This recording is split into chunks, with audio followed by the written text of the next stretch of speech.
The tragic death of Sean Connery ended Diamonds Are Forever. Sean Connery was born Sir Thomas Sean Connery on August 25, 1930, in Edinburgh, Scotland, became one of the most iconic and influential actors in the history of cinema. His career spanned over 5 decades, during which he became synonymous with a particular brand of cool, rugged masculinity that resonated with audiences worldwide. Connery's journey from humble beginnings to global superstardom is a testament to his resilience, talent, and dedication to his craft. Connery was born to a working-class family.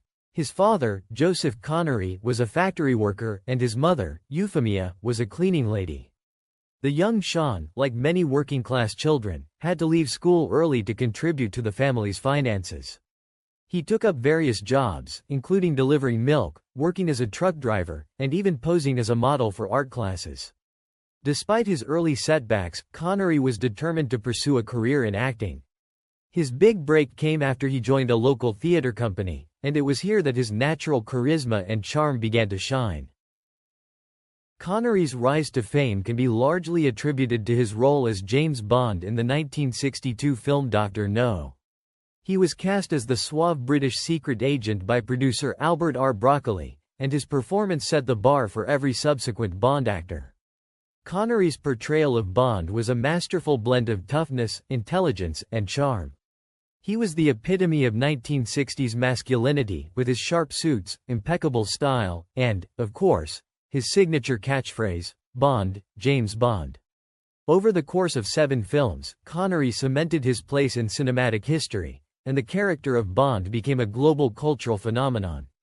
He continued to play Bond in 6 more films, including From Russia with Love, 1963, Goldfinger, 1964, and Thunderball, 1965, each of which further solidified his iconic status. His Bond films are still regarded as some of the best in the series. However, Connery's career was far from defined by his portrayal of Bond alone.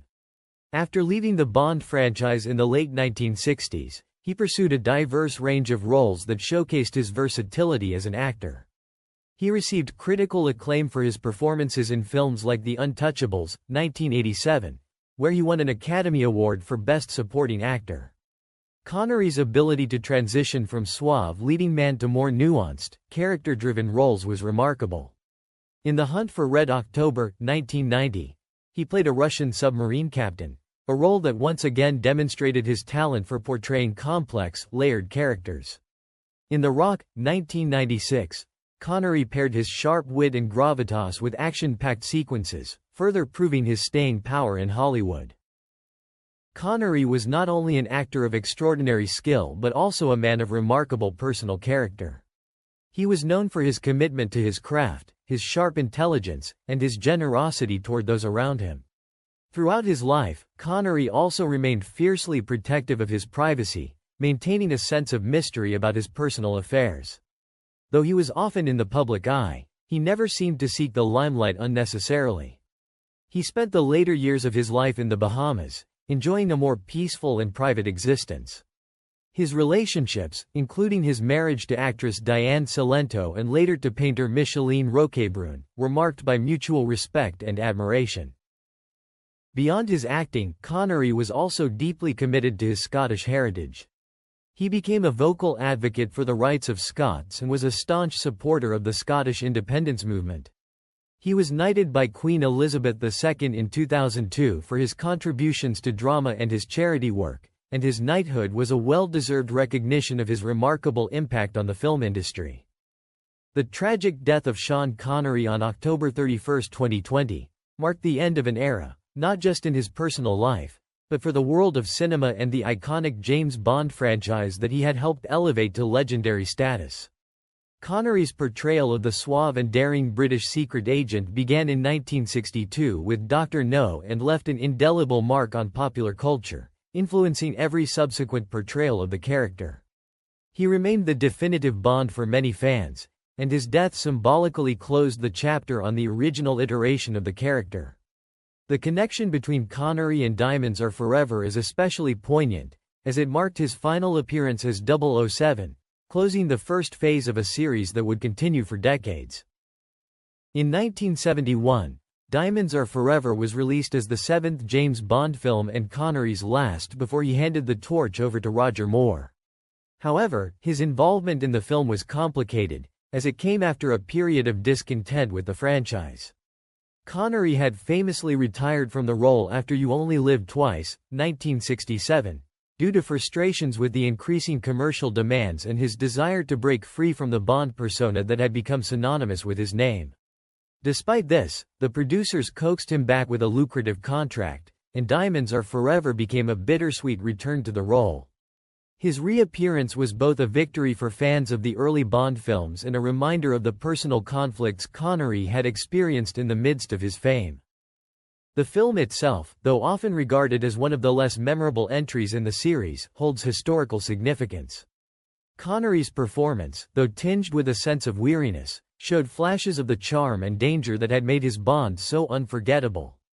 In Diamonds Are Forever, he still embodied the character's suave demeanor and sharp wit, but there was a sense of resignation in his performance, as though he knew this chapter of his life was coming to a close. This made his final Bond film a unique and somber experience for audiences, who were witnessing the end of an era for the character and Connery's relationship with it. After Connery's passing, Diamonds Are Forever took on a deeper level of meaning. His death was not just the loss of a beloved actor, but the symbolic end of a time when Sean Connery was the James Bond. His portrayal set the standard for the character and influenced every actor who followed in his footsteps. Roger Moore, Pierce Brosnan, Daniel Craig, and others may have added their unique touch to the role, but none could quite replicate the iconic mixture of charm, toughness, and complexity that Connery brought to the screen. Connery's death also marked the completion of the James Bond film saga's evolution. From his early, gritty portrayal in the 1960s, Bond had transformed over the years into a more polished and sometimes more emotionally complex character. Each subsequent actor brought something new to the role, but it all began with Connery. His death, however, made it feel like the franchise had come full circle, having evolved from its origins into a global cultural phenomenon that had long since surpassed its humble beginnings.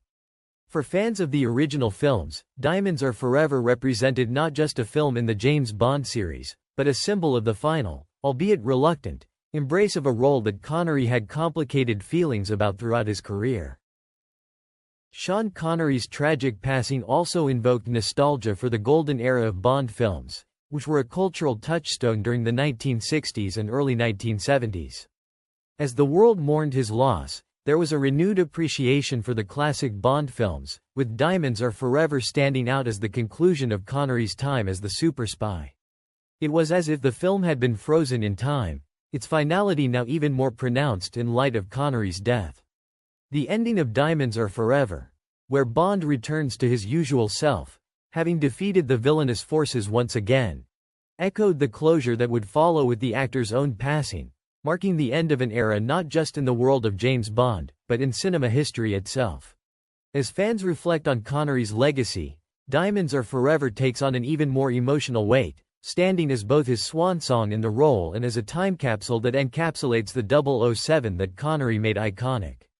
The connection between Connery's death and the end of his Bond era is impossible to ignore, with his final appearance in the film becoming a poignant reminder of the character's roots, and how much of James Bond is still defined by Connery's groundbreaking portrayal.